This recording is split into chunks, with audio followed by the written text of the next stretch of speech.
ಏನು ಅವರು ಗಂಗಾ ಕಲ್ಯಾಣ ಯೋಜನೆಗೆ ಜಾಸ್ತಿ ಗಂಗಾ ಕಲ್ಯಾಣ ಯೋಜನೆಗಳಿಗೆ ನಮ್ಗೆ ಅವಕಾಶ ಮಾಡಿಕೊಡಿ, ಅನುದಾನ ಕೊಡಿ ಅಂತ ಕೇಳ್ತಾ ಇದ್ರು. ನಮಗೆ ನಮ್ಮ ತೆರಿಗೆ ಪಾಲು ಸಿಕ್ಕಿದ್ರೆ ಖಂಡಿತ ಎಲ್ಲ ನಮ್ಮ ಸರ್ಕಾರ ಖಂಡಿತ ಮುಕ್ತವಾಗಿ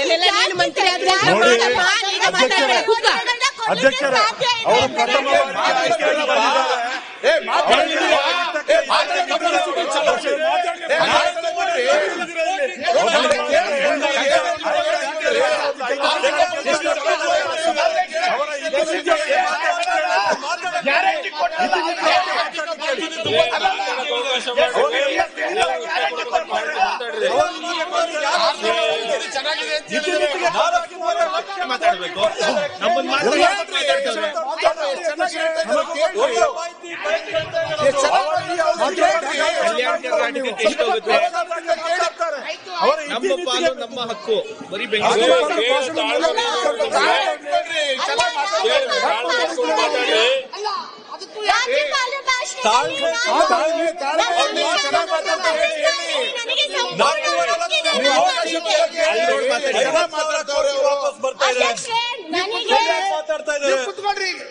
ಸಿಮೆಂಟ್ 5 ನಿಮಿಷ ಮಾತಾಡೋರು ಮುಗಿಸ್ತಾರೆ. ಕುತ್ಕೊಳ್ರಿ, ದಯವಿಟ್ಟು ಕುತ್ಕೊಳ್ರಿ.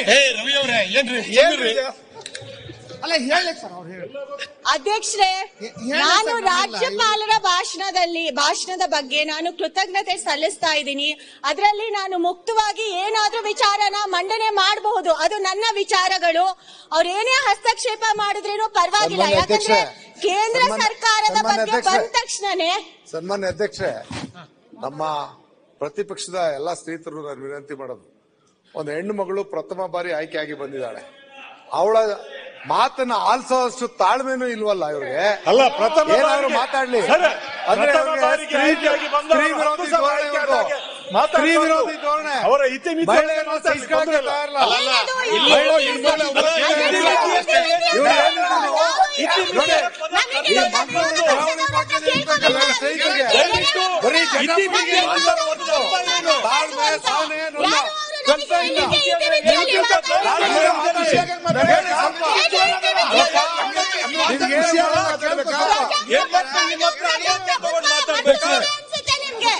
ಇತಿಮಿತಿ ಅಂದ್ರೆ ಒಂದ್ ನಿಮಿಷ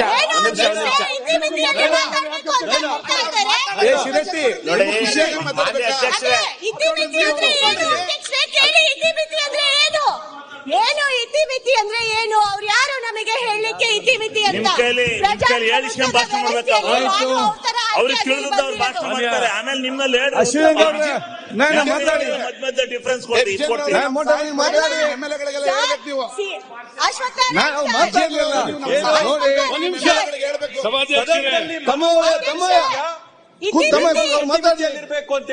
ಶರತ್ ಅವ್ರು ಮಾತಾಡ್ಲಿ, ಆಯ್ತು ಮಾತಾಡ್ಲಿ. ಇಕ್ಬಾಲ್ ಆಯ್ತು, ಮಾತಾಡ್ತಾ ಇದ್ದೀವಿ, ಅವ್ರು ಉತ್ತರ ಕೊಡ್ತಾರೆ. ನೀವು ಕೂತ್ಕೊಳ್ಳಿ, ತಮ್ಮ ಕೂತ್ಕೊಳ್ಳಿ. ಇಕ್ಬಾಲ್ ಅವರು ನಾಯನಾರ್ ಅವರು ಅದಕ್ಕೆ ಉತ್ತರ ಕೊಡ್ತಾರೆ. ನಾನ್ ನಿಮ್ಗೆ ಹೇಳ್ದಿಷ್ಟೇ ನೋಡಿ, ನೀವು ಮಾತಾಡುವಾಗ ನಿಮ್ಗೆ ಅಲ್ಲಿಂದ ಯಾರು ಅಡ್ಡಪಡಿಸಬಾರ್ದು ನಿಮ್ಗೆ ಭಾವನೆ ಇದೆ, ಹೌದಾ? ಆವಾಗ ನೀವೇನ್ ಹೇಳ್ತೀರಿ? ನಮ್ಗೆ ಮಾತಾಡ್ಲಿಕ್ಕಿಲ್ವಾ ಅವಕಾಶ, ನೀವೇ ಅಡ್ಡಿಪಡಿಸಿ ಅಂತೇಳಿ. ಈಗ ಅವರು ರಾಜ್ಯಪಾಲರಿಗೆ ಬಂದು ಅನುಮೋದಿಸಿ ಅವ್ರು ಮಾತಾಡುವಾಗ ಏನ್ ಬೇಕಾದ್ರೂ ಮಾತಾಡ್ಲಿ, ತಾವು ಏನ್ ಒಂದ್ ನಿಮಿಷ ಆಯ್ತು ನೀವು ಅದಕ್ಕೆ ಮತ್ತೆ ನಿಮ್ಗೆ ಮಾತಾಡ್ಲಿಕ್ಕೆ ಅವಕಾಶ ಇದೆ. ಆ ಪಾಯಿಂಟ್ ಅನ್ನೆಲ್ಲ ನೋಟ್ ಮಾಡಿ, ಆವಾಗ ನಿಮ್ಗೆ ಅದಕ್ಕೆ ಇವ್ರು ಹೀಗೆ ಹೇಳಿದ್ರು ಹೀಗೆ ಅಂತ ಕ್ಲಾರಿಟಿ ಕೊಡಿ. ಅವ್ರು ಮಾತಾಡಬಾರ್ದು ಅಂತ ಹೇಳಿದೆ. ಆಯ್ತು, ಇಲ್ಲಿ ಇದರ ಒಳಗಡೆ ಸುಳ್ಳಲ್ಲಿ ಕೂಡ ಅವಕಾಶ ಇದೆ. ನೀವು ಕೂತ್ಕೊಳ್ಳಿ, ಈಗ ಕೂತ್ಕೊಳ್ಳಿ. ಸತ್ಯಲ್ಲಿ ಕೋರ್ಟಲ್ಲಿ ಹೋಗಿ ಸತ್ಯ ಮಾತಾಡಿ, ಕೂತ್ಕೊಳ್ಳಿ. ಇದು ಕೋರ್ಟ್ ಅಲ್ಲ, ನಾನು ಜಡ್ಜು ಅಲ್ಲ, ಅಡ್ವೊಕೇಟ್ ಇಲ್ಲ. ಇಲ್ಲ, ಅವ್ರು ಮಾತಾಡ್ಲಿ. ಅಲ್ಲ, ಬೇಡ, ಅವ್ರು ಮಾತಾಡ್ಲಿಕ್ಕೆ ಬೇಡ. ಯಾಕೆ ನೀವು ಮಾತಾಡಿ? ನೀವ್ಯಾಕೆ ಆಯ್ತು, ನೀವ್ಯಾಕೆ ಕೂತ್ಕೊಳ್ಳಿ. ನೀವು ಕೂತ್ಕೊಳ್ಳಿ, ನೀವು ಮಾತಾಡಿ, ಅವ್ರು ಮುಗಿಸ್ಲಿ, ಅವ್ರು ಮುಗಿಸ್ಲಿ. ಅಲ್ಲಿ ಪರಸ್ಪರ ಮಾತಾಡಿಕೊಂಡ ಟೈಮ್ ಎಷ್ಟಾಯ್ತಲ್ಲ. ಮಾನ್ಯ ಸಭಾಧ್ಯಕ್ಷರೇ, ನಾನು ಒಂದು ಚಿಕ್ಕ ವಿಚಾರನ ಪ್ರಸ್ತಾಪ ಮಾಡಿದ್ದು. ಸ್ವಲ್ಪ ಜೋರಾಗಿ ಮಾತಾಡಿ. ನಮ್ಮ ಜೋರಾಗಿ ಮಾತಾಡ್ಬೇಕಾ? ಓಕೆ, ಬೇಡ. ನಮ್ಮ ತೆರಿಗೆ ಪಾಲು ಏನ್ ನಮಗೆ ಸಿಗಬೇಕಾಗಿದೆ ಕೇಂದ್ರ ಸರ್ಕಾರದಿಂದ, ಅದು ಸಿಗಬೇಕು ಅಂತ ನಾನು ಮಾತಾಡಿದ್ದಕ್ಕೆ, ನಾ ಕೇಳಿದ್ದಕ್ಕೆ ಅವರು ನನಗೆ ಇತಿಮಿತಿಯಲ್ಲಿ ಮಾತಾಡಬೇಕು ಅಂತ ಹೇಳ್ತಾರೆ. ಏನು ಹೆಚ್ಚಿಗೆ ಮಾತಾಡಿ, ಕಂಟಿನ್ಯೂ ಮಾಡಿ. ವ್ಯವಸ್ಥೆಯಲ್ಲಿ ಬಂದಿರೋದು ಅವ್ರ ತರ ನನಗೂ ಸಂಪೂರ್ಣ ಹಕ್ಕಿದೆ ನಮ್ಮ ಸರ್ಕಾರದ ಬಗ್ಗೆ ಮಾತಾಡ್ಲಿಕ್ಕೆ ಅಥವಾ ನಮ್ಮ ಸರ್ಕಾರದ ಅಧಿಕಾರನ ಕೇಳಲಿಕ್ಕೆ ಅವ್ರ ಹತ್ರ. ಆಯ್ತು. ಅದ್ ಹೇಗೆ ಅವ್ರು ಹೇಳಲಿಕ್ಕೆ ಸಾಧ್ಯ? ಅದ್ ಮತ್ತೆ ಹೇಳ್ತೇನೆ, ಈಗ ಮುಂದುವರಿಸಿ. ಅವ್ರು ವಾಪಸ್ ತಗೊಳ್ಲಿಕ್ಕೆ ಹೇಳಿ. ಆಯ್ತಾಯ್ತು. ಅವ್ರ ಕ್ಷಮೆ ಅಲ್ಲ, ವಾಪಸ್ ನಾನ್ ತಗೊಳ್ಬೇಕು, ನೀವು ಮುಂದುವರಿಸಿ. ಸಭಾಧ್ಯಕ್ಷರೇ, ಕೂತ್ಕೊಳ್ಳಿ. ಅತಿ ಹೆಚ್ಚಿನ ಅಡಚಣೆ ಮಾಡುವಂತ ಯಾವ್ದಾರು ಒಬ್ಬ ಸದಸ್ಯರು ಏನಾದ್ರು ಆಯ್ತು, ಈಗ ಅದು ನಯನ ಮೋಟಮ್ಮ. ಆಯ್ತು, ಈಗ ನೀವು ಕೂತ್ಕೊಳ್ಳಿ. ಯಾರು ಮಾತಾಡ್ತಿರ್ಲಿ, ಈಗ ನೀವು ಕೂತ್ಕೊಳ್ಳಿ. ಯಾರು ಮಾತಾಡ್ತಿರ್ಲಿ, ಅಡಚಣೆ ಮಾಡೋದು ಏನೋ ಒಂದು ಹೇಳ್ತಾ ಇರೋದು ಈ ರೀತಿ ಅಡಚಣೆಯನ್ನು ನೀವು ಕೂತ್ಕೊಳ್ಳಿ. ಮಾಡೋದು. ಅವ್ರು ಮಾತಾಡ್ಲಿ, ಅವ್ರ ರಕ್ಷಣೆ ಬಂದಿದ್ರೆ ಹೇಳಿ, ಮಾತಾಡ್ಲಿ. ಯಾವಾಗಾರ ಅಶ್ವತ್ಥಣ್ಣ ಸಮಾಧಾನವಾಗಿ ಆಯ್ತು. ಕಂಠದಿಂದ ಮಾತಾಡೋದು ನಿಮ್ಗೆ ಎಷ್ಟು ಕೋಪ ನೋಡಿ. ನಯನ ಮೋಟಮ್ಮ ಯಾವ ತರ ಮಾತು ಕೇಳಿದ್ರೆ ನಾವು ಒಪ್ಕೊಳ್ಳೋಣ. ಮಾತಾಡ್ಲಿಕ್ಕೆ. ಯಾವಾಗ್ಲೂ ಮಾತಾಡಿ. ಗೊಂದಲ ಅಡಚಣೆ ಮಾಡೋದ್ರಲ್ಲಿ ಏನಾರ ಇದ್ರೆ ನಯನ ಮೋಟಮ್ಮ ಆಯ್ತು. ಹಿಂದೆ ಶಿಕ್ಷಣ ಸಚಿವರಾಗಿದ್ರೆ ನೀವು ಸ್ವಲ್ಪ ಹೆಣ್ಮಕ್ಳಿಗೆ ನೀವು ಶಿಕ್ಷಣ ಸಚಿವರಾಗಿದ್ರೆ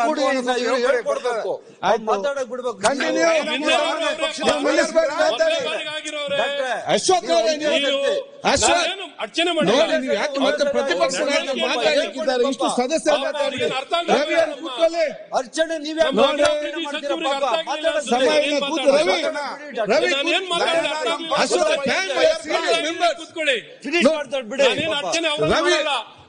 ಅಶ್ವಥ್ ಸೀನಿಯರ್ ಮೆಂಬರ್, ನೀವೇನ್ ಮಾಡ್ತೀರಿ? ಮಂತ್ರಿ ಅವರು ಮಾತಾಡ್ಬೇಡಿ. ನೋಡಿ, ನಾನೆಲ್ಲ ಸದಸ್ಯರು ಇಷ್ಟೇ. ಇನ್ನು ಪ್ರತಿಪಕ್ಷ ನಾಯಕರು ಮಾತಾಡಲಿಕ್ಕಿದ್ದಾರೆ, ನಿಮ್ಮಲ್ಲಿ ಕೂಡ ಬಹಳ ಸದಸ್ಯರು ಮಾತಾಡ್ಲಿಕ್ಕಿದ್ದಾರೆ, ಆಡಳಿತ ಪಕ್ಷ ಸದಸ್ಯರು ಮಾತಾಡ್ಲಿಕ್ಕಿದ್ದಾರೆ. 4 ಬಜೆಟ್ ಇದೆ, ಅದರ ಮುಂಚೆ ಇದೆಲ್ಲ ಮಾತಾಡಿ ಆಗ್ಬೇಕು. ಈ ವಿಚಾರ, ಸಣ್ಣ ವಿಚಾರ ಇಷ್ಟೆಲ್ಲ ಸಮಯ ತಕೊಂಡು ಹೋದ್ರೆ ಎಲ್ಲ ಮಾತಾಡ್ಲಿಕ್ಕೆ ಅವಕಾಶ ಸಿಗ್ತದ? ಮತ್ತೆ ನೀವೇನಂತ ಹೇಳಿದ್ರೆ ನನಗೆ ಮಾತಾಡ್ಲಿಕ್ಕೆ ಅವಕಾಶ ಕೊಡ್ಲಿಲ್ಲ, ಇವರಿಗೆ ಮಾತಾಡ್ಲಿಕ್ಕೆ ಅವಕಾಶ ಕೊಡ್ಲಿಲ್ಲ ಅಂತ ಹೇಳಿ ರಾತ್ರಿ 12 ಗಂಟೆ ತನಕ ಅಂತ ಹೇಳಿ ನಮ್ಮನ್ನು 12 ಗಂಟೆ ತನಕ ಕೂತ್ಕೊಳಿಸ್ತ ಅಂತ ಹೇಳಿದೆ. ನನಗೆ ನಿಗದಿತ ಸಮಯದಲ್ಲಿ ಎಲ್ಲ ಬಿಸ್ನೆಸ್ ನಾವು ಮುಗಿಸ್ಬೇಕು. ಆದ ಕಾರಣ ನೀವೇನ್ ಮಾಡಬೇಡಿ, ಅವ್ರು ಮಾತಾಡುವಾಗ ಸಮಾಧಾನದ ಕೂತ್ಕೊಳ್ಳಿ. ದೊಡ್ಡ ಮಾಡುವಂತ ಉಪಕಾರ ಇರುತ್ತೆ ನಮ್ಗೆ. ಆದ ಕಾರಣ ಏನು ಬೇಕಾದ್ರೆ ಬೇಗ ಮಾತಾಡಿ ಮುಗಿಸಿ. ಸರ್ ಅಧ್ಯಕ್ಷರೇ, ನೋಡಿ, ಇತಿಮಿತಿ ಬಗ್ಗೆ ಚರ್ಚೆ ಆಯ್ತು. ಆಯ್ತು, ಇತಿಮಿತಿ ಬಗ್ಗೆ ಚರ್ಚೆ ಆಯ್ತು. ನೀವೇನ್ ಹೇಳ್ತೀರಿ? Assembly is the sky is the limit ಅಂತ ಹೇಳಿ. Sky is the limit. ಈಗ ಮಾತಾಡಿ ಒಮ್ಮೆ. ಸ್ಕೈ ಏನ್ ಬೇಕಾದ್ರೆ ಮಾತಾಡಬಹುದು ಅಂತ ಹೇಳಿ ವಿಚಾರ ಪ್ರಸ್ತಾಪ ಮಾಡಬೇಕಾಗಿರೋದೆಲ್ಲ ಕಂಟಿನ್ಯೂ ಮಾಡಿ. ಅದನ್ನ ಅವ್ರಿಗೆ ನಾನು ಹೇಳಿದೆ, sky is the limit, you can talk.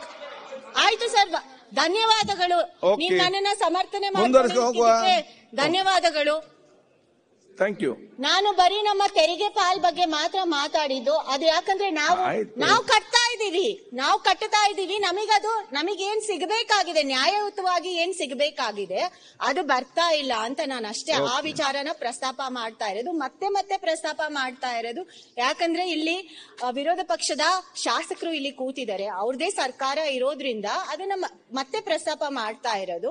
ಅದನ್ನ ಅವ್ರು ಕೇಳಿಸ್ಕೊಳ್ಳಕ್ಕೆ ರೆಡಿ ಇಲ್ಲ, ತಯಾರಿಲ್ಲ. ಈಗ ನನ್ನ ಸರ್ಕಾರದ ಬಗ್ಗೆ ಅವರು ಏನಾದ್ರೂ ವಿಚಾರ ಮಾತಾಡಿದಾಗ ನಾನು ಅದನ್ನ ಸಮರ್ಥನೆ ಮಾಡ್ಕೊಳ್ಳೋದು ನನಗೂ ಅದೇ ಮಟ್ಟಕ್ಕೆ ಹಕ್ಕಿದೆ. ಆದ್ರೆ ತೆರಿಗೆ ಪಾಲ್ ಬಗ್ಗೆ ನಾನು ಸುಳ್ಳು ಅಂಕಿ ಅಂಶಗಳನ್ನ ಕೊಡ್ತಾ ಇದ್ದೀನಿ ಅಂತ ಹೇಳಿದ್ರೆ ಅದು ಸರಿ ಅಲ್ಲ ಅಧ್ಯಕ್ಷರೇ. ನಮ್ಮ ಮುಖ್ಯಮಂತ್ರಿಗಳು ಮೊನ್ನೆ ಪತ್ರ ಬರೆದಿದ್ದಾರೆ, ಅದ್ರ ಬಗ್ಗೆ ಸಾಕಷ್ಟು ಮೀಡಿಯಾ ರಿಪೋರ್ಟ್ಸ್ ಇದೆ, ನಮಗೆ ನಮ್ಮ ಸರ್ಕಾರಕ್ಕೆ ಏನ್ ತಲುಪ್ತಾ ಇದೆ ಅಂತ, ಏನ್ ಸಿಗ್ತಾ ಇದೆ ಅಂತ. ಅದರಿಂದ ಅಭಿವೃದ್ಧಿಗೆ ಒಂದೊಂದ್ಸತಿ ನಮಗೆ ಕಷ್ಟ ಆಗ್ತಾ ಇದೆ ಸರ್ಕಾರಕ್ಕೆ. ಯಾಕಂದ್ರೆ ನಮಗೆ ತೆರಿಗೆ ಪಾಲು ಸಿಕ್ಕಿದ್ರೆ ನಾವು ಹೆಚ್ಚಿನ ಮಾತ್ರದಲ್ಲಿ ಅಭಿವೃದ್ಧಿ ಮಾಡಬಹುದು. ಏನೇನು ಅನುದಾನಕ್ಕೆ ಬೇಡಿಕೆಗಳು ಎಲ್ಲರೂ ಇಡ್ತಾ ಇದ್ದಾರೆ ಶಾಸಕರಾಗಿ, ಆ ಮಟ್ಟಕ್ಕೆ ಸರ್ಕಾರ ಅದನ್ನ ಒದಗಿಸ್ಕೊಡ್ಲಿಕ್ಕೆ ಸಾಧ್ಯ ಆಗುತ್ತೆ ಅಂತ ನಾನು ಮಾತಾಡ್ತಾ ಇರೋದು. ನಾವೀಗ ನನ್ನ ಕೊನೆ ಪಾಯಿಂಟ್, ಆಕ್ಚುಲಿ ನಾನು ಸೀನಿಯರ್ ಆಗಿರುವ ಅಶ್ವಥ್ ನಾರಾಯಣ್ ಸರಿಗೆ ನನಗೆ ಕಡಿಮೆ ಅನುಭವ ಇದೆ, ನಿಮ್ಮಷ್ಟು ಅನುಭವ ಇಲ್ಲ. ನಾನು 4 ಬಾರಿ ಆಯ್ಕೆಯಾಗಿ ಬಂದಿಲ್ಲ. ಬಟ್ ಖಂಡಿತ ನಾನು ಮುಂದಿನ ದಿನಗಳಲ್ಲಿ ನಾನು ಒಂದು ಅನುಭವದ ಆಧಾರದ ಮೇಲೆ ನಾನು ಕೂಡ ಆ ಮಟ್ಟಕ್ಕೆ ಅಡಚಣೆ ತರದಲ್ಲೇ ನಾನು ನೋಡ್ಕೊಂತೀನಿ ಮುಂದಿನ ದಿನಗಳಲ್ಲಿ. ನೀವು ರಾಜ್ಯಪಾಲರ ಭಾಷಣ ಬಗ್ಗೆ ಮಾತಾಡಿ, ಇನ್ನೊಬ್ಬರ ಭಾಷಣ ಬಗ್ಗೆ ಅಲ್ಲ. ಭಾಷಣ ಅಲ್ಲ, ಅವ್ರು ಹೇಳಿದಕ್ಕೆ. ಆಯ್ತು, ಮುಂದುವರಿಸಿಕೊಂಡು ಹೋಗಿ. ಅಲ್ಲ ಅಧ್ಯಕ್ಷರೇ, ಬೇಡ, ಯಾಕೆ ಮತ್ತೆ ಚರ್ಚೆ ಮಾತಾಡಿ. ಅವ್ರು ಪದೇ ಹೇಳ್ತಾ ಇದಾರೆ ನಾನು ಮೊದಲನೇ ಸರಿ ಬಂದಿದ್ದು ಅಂತ. ನಮ್ಮವರು ಬಹಳ ಜನ ಹೇಳಿದ್ರು. ಹಂಗಿಲ್ಲ ಸರ್, ಅವರು ಹುಟ್ಟ ರಾಜಕಾರಣಿ. ಅವರು ಆಯ್ತು, ಅವ್ರ ತಾಯಿ ಎಷ್ಟು ವರ್ಷದಿಂದ ಈ ಮನೆ ಸದಸ್ಯರು, ಮೇಲ್ಮನೆ ಸದಸ್ಯರು ಎಲ್ಲ ಆಗಿದ್ದಾರೆ. ಹಾಗಾಗಿ ಅವ್ರಿಗೆ ಎಕ್ಸ್ಪೀರಿಯನ್ಸ್ ಇಲ್ಲ ಅನ್ನುವಂಥದ್ದು ತಪ್ಪು. ಓಕೆ, ಅವ್ರು ಮಾತಾಡ್ಲಿ, ಮುಂದರ್ಸ್ಕೊಂಡು ಹೋಗಿ. ಕೊನೆಯದಾಗಿ ಅಧ್ಯಕ್ಷರೇ,